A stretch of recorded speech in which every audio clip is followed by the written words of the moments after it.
Hey, this is Chris from Permaculture FX. One of the questions that I frequently hear is, what is my USDA growing zone and why do I need to know about this for my home garden? Probably the easiest way to find out the number of your growing zone, the warmest zones being the higher number, the colder zones being the lower number, is simply just Google, what is my growing zone? Once you find out that number, here's what it tells you. Now, the first thing is a plant going to be hardy for your area? Secondly, it's going to tell you when your first frost is during the year and also when your last frost is going to be during the year. Now, obviously, those are averages, and because of things like climate change, we do have much more extremes on both ends of that spectrum, but this will give you a pretty general idea.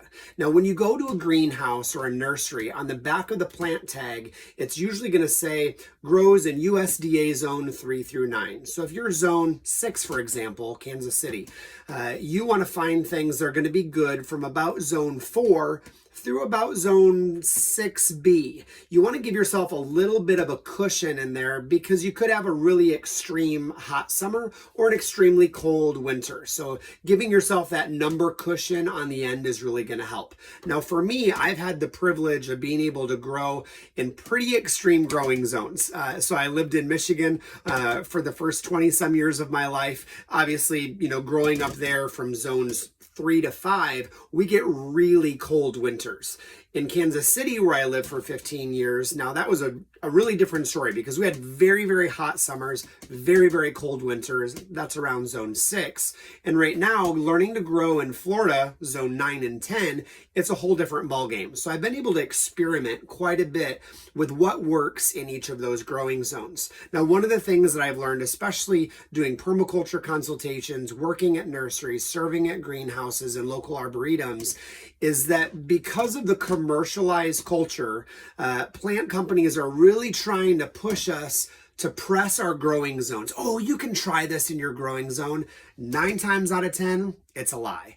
Probably the easiest, safest, both for you and for the native habitat, is to grow things that are native to your area. Now, in most of those growing zones, whether it's zone 3 and 4 in Michigan, zone 6 in Kansas City, zone 9 and 10 in Florida, there are specialized greenhouses that focus on native plants. So when I was in Michigan, companies like Hartman's, Oikos, O-I-K-O-S, were great places to get things that were more native to that area. When I was in Kansas City, I was using a local place called Crit Site, C-R-I-T-S-I-T-E, awesome owner there named Phil Robertson, and he was able to help secure some great plant natives that would grow well in the zone 6 area. If you're in zone 8, 9, and 10, a natural farm, naturalfarm.com, really specializes in those native plants that are specific for food forest.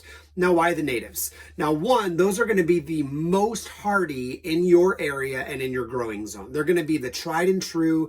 They've had hundreds, if not thousands of years to really develop over time to be able to thrive in that zone. Secondly, the native bees, butterflies, the pollinators, the birds, those are going to be the most beneficial to the local species.